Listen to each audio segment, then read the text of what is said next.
Fertilizer is key to unlocking Africa's immense agricultural potential. Yet for years, decision-making in the fertilizer sector was hindered by one major challenge: fragmented, unreliable data. With the trade data, we're able to know that this is the source of fertilizers for this country. That means if a country you are sourcing a lot of fertilizers from is having issues, it will also affect the supply of your fertilizer. This is africafertilizer.org. When you type africafertilizer.org, it will bring you to the website where we have the homepage. We have 3 languages currently: English, French, and Portuguese. On the website, we have all the countries that we are covering currently. You can see all the countries here, the 18 sub-Saharan African countries, and then you can see under visualization by country where we have the dashboards. So there are a lot of country dashboards, 8 country dashboards. In the same vein, there are a lot of publications that we do. The plant register is one, where we map all fertilizer plants in their region. So when you click on this, it will open up, for example, in Nigeria. When you click on it, it opens up all the fertilizer plants that are available in Nigeria.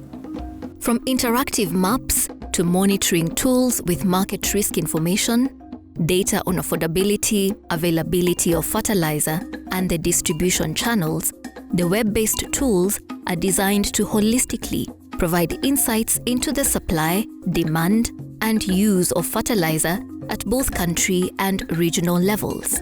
The advantage of Africa Fertilizer is us being on the ground in all these countries that we operate. Most of these 18 countries, we have people on the ground. Even if they are not in that particular country, they are very close by who can easily go into the country to do any kind of assessment that is being done or needed by the countries.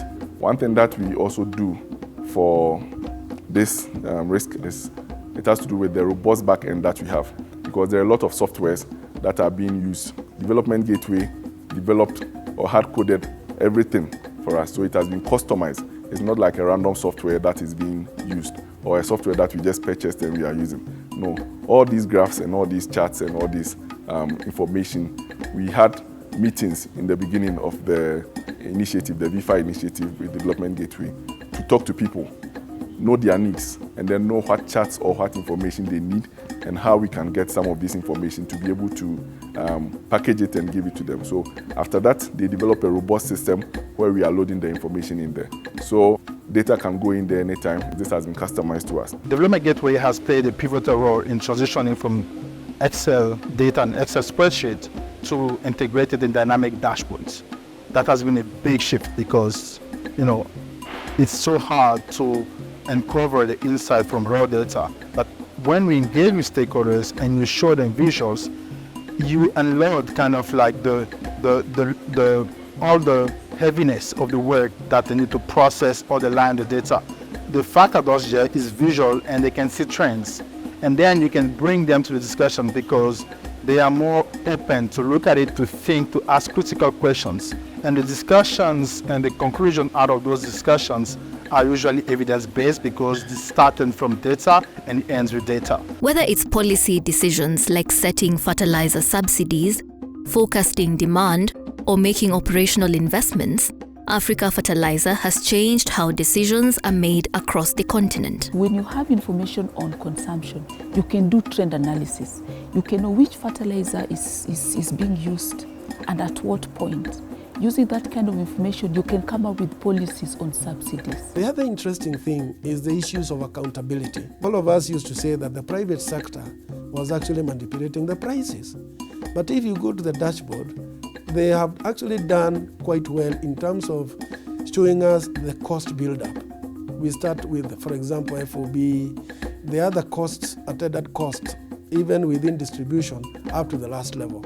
So anytime now, when we are even making decisions, we are happy because we only need to go to the dashboard and then we can see how the fertilizer prices are building up. Within the government, the efforts are like diverse, say, coming with digital soil maps, along with this, coming with market-related data, which could be displayed on digital platforms as a dashboard would be really quite important. So This is what may be accessed by experts, by decision makers, policy makers. So this would contribute a lot. For someone who wants to collect data and do some analysis, this would be a good platform, say as a researcher. Likewise, if a decision makers, policy makers would like to make, economic action, say to have a right way of, right time to buy fertilizer, to fetch fertilizer at the right time, at the right reasonable price. This would be the right platform. These iterative tools are not just improving access to fertilizer information in the continent, they are building trust and transparency across the fertilizer value chain. Everyone is now empowered to make decisions that lead to better outcomes for agriculture. When we started out the VIFA program, we saw a lackluster adoption and consumption of data in the way it was. But over time, as we engaged more, as we interacted more with the stakeholders in the VIFA countries, there was a tipping point at some point where they came to realize that without data, we're not advancing our businesses. Without data, we're making the wrong policies with regards to our fertilizer sectors in our own countries. The result is a stronger, more resilient agricultural future that is powered by data and driven by innovation. AfricaFertilizer.org is one of those great initiatives that have changed the landscape. It's one thing to have access to data, it's another thing to have access to credible data. What Africa Fertilizer has done is create a platform where everyone is able to understand how the data is gathered, how the data is processed, and the quality of the data. So there's a lot more comfort. I don't think you'll get data that is better than the AFO data for the African fertilizer region. With penetration of new technology in the different countries in Africa, I can only say data then takes its own central space in informing how businesses and policies are done going forward.